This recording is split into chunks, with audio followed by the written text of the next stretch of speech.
esperando vocês aparecerem. Oi, Cláudia, como é que vai, querida? E aí? Olha, já aparecendo as carinhas lindinhas de vocês. Que bom estarmos juntos, né? Reunidos, cada um no seu cantinho. Como é que vocês estão passando? Me contem alguma coisa, né? Se alguém tem algum assunto que gostaria, alguma coisa. Último. Oi, Verinha. Pois é, saudade. Mas a gente tá conseguindo matar um pouquinho da saudade virtualmente, né? Isso também é legal, né? Hoje em dia, já pensou? Antigamente a gente não tinha essas possibilidades todas, né? De acesso, de conversa. A gente tá num mundo diferente, né? Que mundo será que os nossos filhos vão viver, né? Os nossos netos, a humanidade, né? No futuro. Ai, torcendo para que seja um mundo mais harmonioso, né? Com gente mais equilibrada, né? Já que agora nós somos os primeiros apenas. Os primeiros, olha que arrogância, né? Mas nós estamos começando a tratar de questões emocionais com mais firmeza, né? Porque na verdade também, se a gente for parar para pensar, a vida era tão dura antigamente, né? Não dava muito tempo da gente parar para tratar questões emocionais, né? A vida exigia que a gente, imagina, né, um tempo muito mais difícil. Não que hoje não tenhamos tempos difíceis, temos, mas dá para dar uma olhada com mais carinho para as questões emocionais, né? Antigamente era um luxo quem podia olhar e se tratar emocionalmente falando, né? E agora que estamos todos em tratamento, né? Eu pelo menos me considero em tratamento, né? Acho que vou ficar toda essa vida emocional. Como a gente tem coisa para descobrir, né? Para se tratar, para melhorar. E saúde mental é uma coisa muito importante pra gente passar esses momentos, né? Gente, boa noite para todo mundo. Quem assistiu a última live aí, né? Ela teve bastante repercussão, o pessoal ficou bastante impressionado com os conceitos de ocupar o seu lugar, né? São questões que a constelação familiar nos traz. A gente já tinha isso, mas não tinha isso muito claro, né? Então eu percebi que teve um impacto bem interessante, muita gente me perguntando também algumas coisas por fora, assim. E aí eu fiquei em dúvida no que falar hoje, né? Como eu tô fazendo essas lives assim tão seguido, né? Haja assunto! Ah, Marlete, foi show! Haja assunto, né? Então, assim, ó, eu falei alguns conceitos, eu fiquei em dúvida do que falar, né? Eu dei alguns conceitos para vocês já das ordens do amor, mas eu nunca me estendi muito dentro delas, né? Que é um conceito do Bert Hellinger. A gente pode falar um pouquinho sobre isso, também pensei em falar sobre níveis de consciência, mas talvez nível de consciência a gente deixe um pouquinho para mais adiante. E também tem a questão do relacionamento de casal, né? Que foi um tema que eu falei meio en passant, e aí falei que ia falar sobre a boa separação, né? Todos esses são temas muito tratados dentro do ambiente de constelação familiar. E nós, eu e o Regis, né, nós temos a grata oportunidade de trabalharmos aqui em Livramento junto com a Defensoria Pública. Oi, apertei uma coisa errada, né? Vocês sabiam? A Defensoria Pública aqui em Livramento oferece oficina de constelação familiar. Então, uma vez por mês. No começo tinha também a Márcia, que trabalhava como consteladora, né? Mas agora a Márcia não faz muito tempo que não vai. Então, faz uma vez por mês, eu e o Regis estamos no fórum, aqui em Livramento. Nós começamos na sala do Sejusc, mas agora a gente usa o salão do júri, porque tem muita gente que assiste, tem muita gente que vai, e é a oportunidade de falar, porque dentro da constelação familiar há ramificações. Então tem o direito sistêmico, que eu tô fazendo pós-graduação em direito sistêmico lá em São Paulo, e tem a a pedagogia sistêmica, que é linda, que eu já disse para as profs, né? Procurem se informar, porque é linda, porque trata dessas questões práticas da vida dentro da escola, junto com os alunos, escola, família, tudo com essa visão sistêmica. É linda, linda, linda. Eu tenho vontade de fazer formação nisso. Não sei se um dia ainda não vou fazer. Minha veia prof ainda está muito forte, né, dentro de mim, né? Então, mas eu optei pelo direito sistêmico agora porque nós já tínhamos esse trabalho dentro da Defensoria Pública. E o direito sistêmico é uma coisa que está ampliando. Meus amigos operadores do direito, se antenem com isso, porque é o futuro do direito, é o direito sistêmico. Aqui em Livramento nós já fomos convidados para falar na Semana Acadêmica da Urcamp, ano passado, né? Nós falamos e foi muito legal. As universidades estão muito antenadas com isso. E nós também já fomos convidados para conversar na Unipampa. A gente deu uma aula para uma turma da Unipampa de direito sistêmico. Assim, ó, é muito rico, tem muito material na internet, é uma coisa nova. E é tudo dentro dessa visão sistêmica que busca a solução, né? Busca a solução considerando essas ordens do amor aí que a gente vai falar hoje. Acho que eu vou falar um pouquinho sobre isso. Então, é um movimento bonito acontecendo dentro do judiciário, sabe? Tem muita gente participando. No nosso caso aqui em Livramento ainda é extrajudicial, porque fica... então, os assistidos da Defensoria são encaminhados para fazer a oficina de constelação familiar. Quem encampou esse projeto, assim, lindamente, foi a Luciana Badra, né, defensora pública. Ela abraçou isso. E agora tem feito todos os cursos que aparecem sobre direito sistêmico. Acho que uma hora ela vai ir também fazer a pós lá em São Paulo. Mas a Luciana abraçou isso e também a Liane do Sejusc são as duas que levam à frente, assim, esse trabalho de constelação dentro do judiciário. Mas está muito hoje aqui, em cada cidade, em cada lugar, isso funciona de um jeito, né? Então tem lugares que fazem esse trabalho dentro do, como é que se diz? Dentro já da parte judicial, dentro dos processos. Tem juiz que faz direito sistêmico, né? Muitos juízes, promotores públicos, defensores públicos, advogados. Advogado tem um movimento lindo dentro das OABs de direito sistêmico. Em Santa Maria, eu sei que nós temos uma comissão de direito sistêmico. Minha amiga Patrícia faz parte, acho que a minha amiga Esther de Santa Maria, né? Charada da nossa filha Esther, também faz parte desse movimento bonito de direito sistêmico. Que Livramento a coisa está começando. Mas enfim, né? Então o que esses dias às vezes a gente tem uns feedbacks bonitos também, né? Porque as pessoas retornam e falam, né? E também como trabalha ali dentro do fórum, né? A gente é avaliado. Então os retornos são muito bonitos mesmo das pessoas. Mas enfim, tudo isso fez esse preâmbulo para vocês verem que é um movimento que está acontecendo, que está tendo resultado mesmo, tanto na solução de conflitos, quanto no fazer com que a gente tenha uma vida melhor, mais leve, né? Menos pesada. Aí assim, ó, o Bert Hellinger, eu falei muito por alto nas ordens do amor, né? Seriam ordens como leis. Não tá muito certa essa tradução, porque isso tudo foi feito em alemão, né? Esse trabalho. Então, a gente não consegue traduzir exatamente como tem que ser. Mas as ordens do amor seriam como que regrinhas, né? Que regem o funcionamento dos sistemas familiares. E elas extrapolam também os sistemas familiares. Mas no começo a coisa se estendeu mesmo para as famílias. E aí, então, uma delas, que eu já falei em outras lives por cima, é o pertencimento. O que quer dizer essa ordem aí, o pertencimento? Que todo aquele que nasce numa família, ou que faz parte de um grupo, né? Porque quando a gente extrapola, vai para outros grupos, né? Tem o direito de pertencer. Ponto. Isso não interessa quem ele é. Não interessa se ele é bom, se ele é mau, que esses conceitos são nossos, né?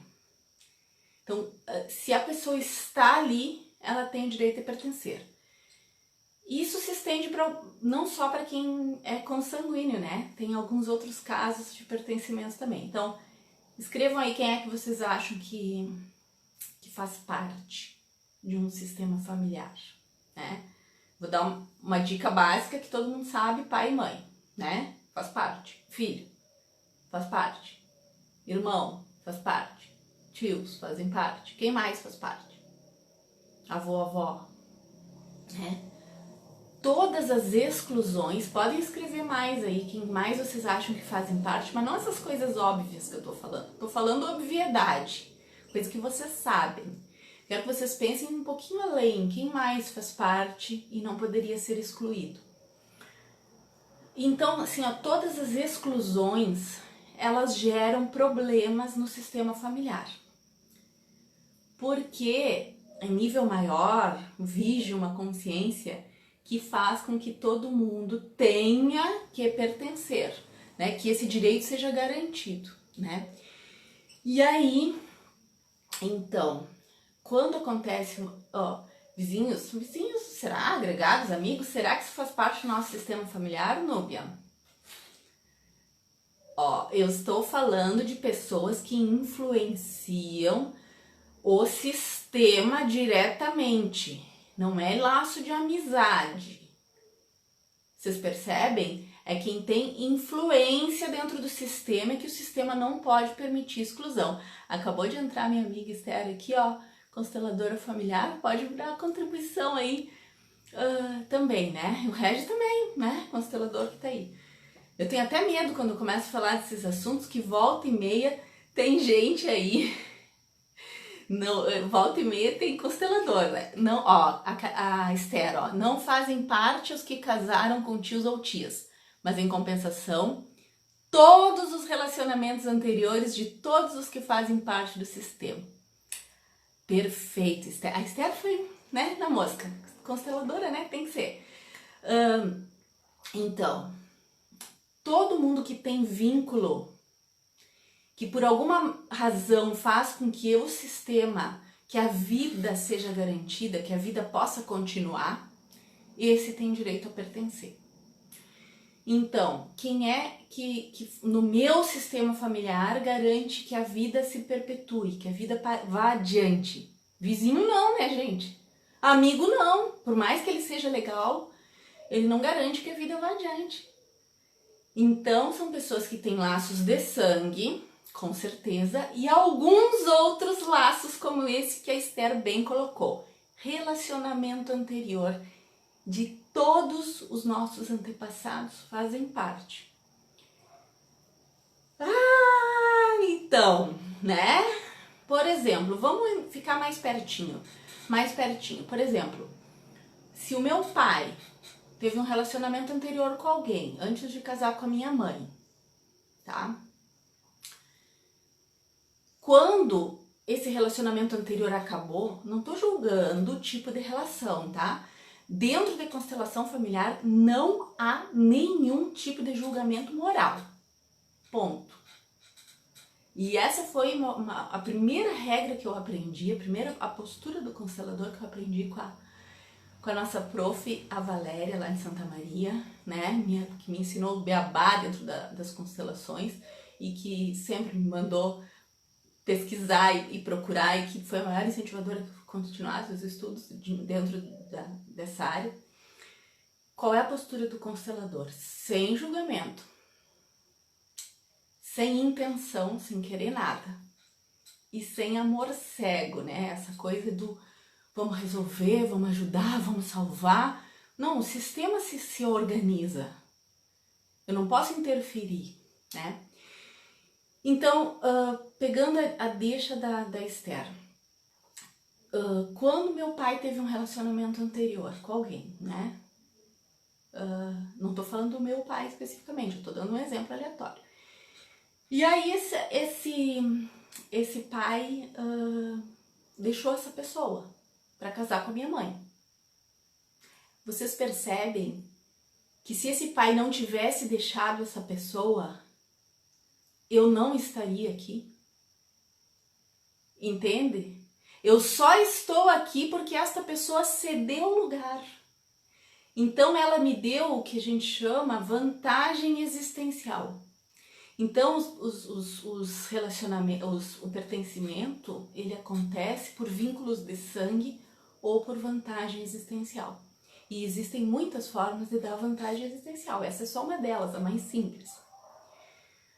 Mas existem outras, né? Eu tranquei aqui no comentário da Esther, mas é só para vocês terem uma noção de como, né? E quando a gente exclui uma pessoa, qualquer que seja, que tem direito a pertencer, gera problemas no sistema familiar. Desde problemas emocionais, psicológicos, até problemas de ordem de saúde. Entre os atuais e entre os descendentes, porque o sistema vai forçando com que a gente seja obrigado a fazer essa inclusão e olhar para o excluído, tá? E aí, a Márcia, como é o caso dos filhos adotivos, Aninha? Eles pertencem a duas famílias, não é? Não, não é. Ai, meu Deus, vocês fazem umas perguntas difíceis. Eu tô fazendo os conceitos mais básicos, querendo entrar nos conceitos mais básicos, e aí vem os conceitos mais difíceis, mas vamos lá. Gente, filho adotivo, de quem é? Do ponto de vista biológico. Do ponto de vista biológico, ele pertence àquele sistema familiar. Então, tudo que influencia ele é o sistema familiar biológico, não é o sistema. O sistema familiar adotivo pode até garantir a sobrevivência dele, né? Mas não há, em algumas situações excepcionais pode até vir, tal. Normalmente o pai, a mãe adotivo é que pertence também ao sistema. Que não é assim, pertence a dois sistemas. São quem influencia no sistema tem o direito de ser reconhecido, porque a gente tem o nosso sistema de origem, mas aí a gente, né? Então nesse caso o adotivo ele tem o direito de ser reconhecido no sistema biológico do adotado. Para o adotado ele é importante porque ele garantiu a sobrevivência posterior, mas na real quem adota, deixa eu ver aqui mais bisavós, tataravós, parceiros, vamos lá. Quem adota tem que reconhecer os pais biológicos. E um dos grandes problemas, e o que dá problema nas adoções, as adoções são mal sucedidas, é porque há um desrespeito dos pais adotivos em relação aos pais biológicos, se consideram melhores que os pais biológicos, julgam os pais biológicos. Então, assim, ó, a gente precisa entender que os pais que nós temos são os pais certos, biológicos. Eles deram o suficiente, aquilo que era possível, nem que fosse só a vida. E que há razões de ordem maior, vamos dizer assim, para que ele não continuar junto. Mas tem que ser reconhecida a grandeza daqueles pais biológicos. Então, quando eu diminuo porque são drogados, porque são não sei o que, porque abandonaram, eu não sei da história. E no coração do adotado, isso gera um vínculo maior, aproximação maior com a família de origem dele, com os pais biológicos, a tendência é ele repetir destinos, repetir padrões de comportamento, porque não está sendo honrado a sua origem, tá? E a Esther voltou a falar aqui, ó, todos os que interferirem, Esther, tu quer me matar, né? Todos os que interferirem para bem ou para mal no sistema fazem parte. O assassino vem a fazer parte do sistema da vítima, exatamente. Assassinos e vítimas, né? Ai, ai. Esther, vai me matar. Então, essa colocação dela é ótima, porque o que acontece? Quando, olha, a Galeci tá junto, os amantes fazem parte do sistema. Esther, socorro, ela tem razão. Ó, o Regis, segundo Hellinger, vamos falar daqueles papinhos todos, fazem parte do sistema familiar nós e nossos irmãos, incluindo natimortos, doados e abortados, espontâneos, nossos filhos, inclusive natimortos, abortados e doados, nossos pais, seus irmãos, inclusive os que morreram prematuramente, seus meios irmãos e os parceiros anteriores, nossos avós, seus parceiros anteriores, e apenas os irmãos que têm tido difícil, os irmãos dos avós, né? Apenas aqueles irmãos que têm tido destinos difíceis. Às vezes os bisavós, a morte ou prejuízo trouxe lucro para a família, mesmo que não sejam consanguíneas. Pessoas que tenham sido assassinadas ou vitimadas de outra forma por membros da família e os assassinos de membros da família. Guardem esse comentário do Regis. Tem tudo aí que a Esther estava falando, que eu estava falando. Esse é o pertencimento. Quem fazem parte? Todos fazem parte. A questão do assassino e da vítima tem muito a ver com tu tira a vida de alguém, né? Tu te envolve com aquela pessoa de uma forma muito profunda. Então também isso precisa ser olhado, ser reconhecido. Só isso dá uma live, aliás, dá 5 lives. Mas aqui a gente tem vários conceitos, né? Quem traz lucro ou quem traz prejuízo para a família, né? Todas essas pessoas. Os pais adotivos estão a serviço do sistema dos pais biológicos. Perfeito, Esther! Isso que a Esther colocou é ótimo, porque o que acontece? Quando quem adota uma criança, ela tem que se colocar assim, ó, quem veio primeiro? O adotante ou o pai biológico? Porque a gente usa muito aquela expressão, pai é quem cria, né? Porque a gente adora se sentir maravilhoso, poderoso e uau, como eu sou, eu crio. Não, qualquer um cria. Pai é quem dá a vida.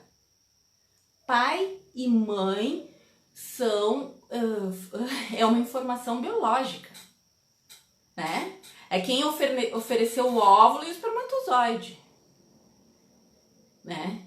Qualquer um pode criar. Claro que criar com amor, né? Mas vocês percebem que eu tô falando assim, ó, livre de julgamento, gente. É só fato, né? Então, quando uma pessoa te dá a vida, não há... Só o que tu precisa é a vida, tu não precisa mais nada, né? O resto tu consegue. Então, precisa ser reconhecido que quem veio primeiro foi o pai adotivo. Aliás, o pai biológico. E o pai adotivo está a serviço daqueles pais biológicos. Por quê? Porque eles não puderam manter. Eles não puderam criar. Percebe?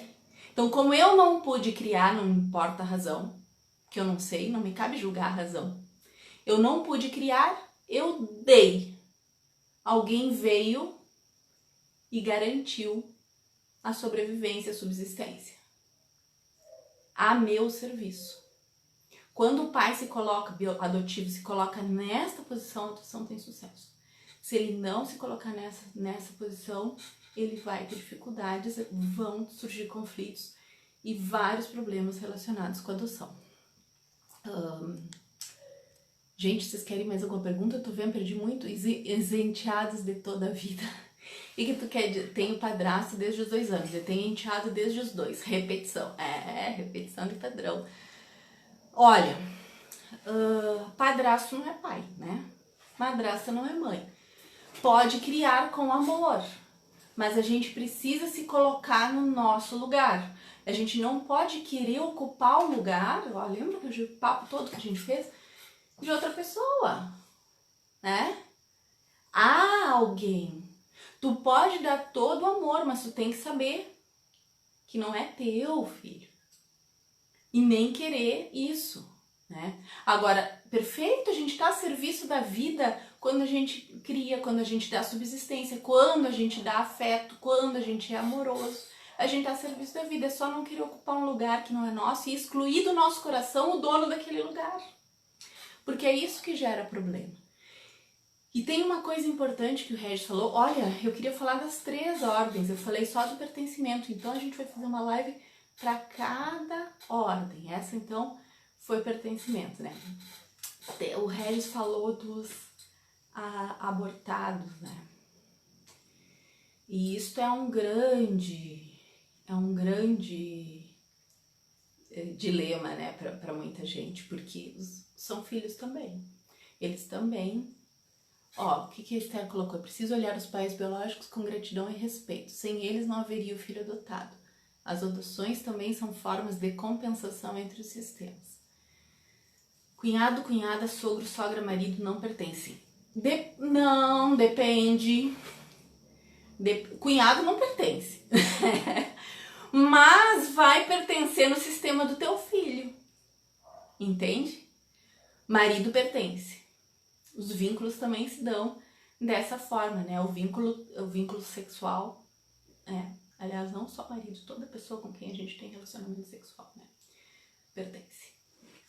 Então, por isso também a gente precisa tomar muito cuidado com a questão, né, dos relacionamentos sexuais, com quem a gente troca essa energia que dá origem à vida, né? Mesmo que não dê origem à vida.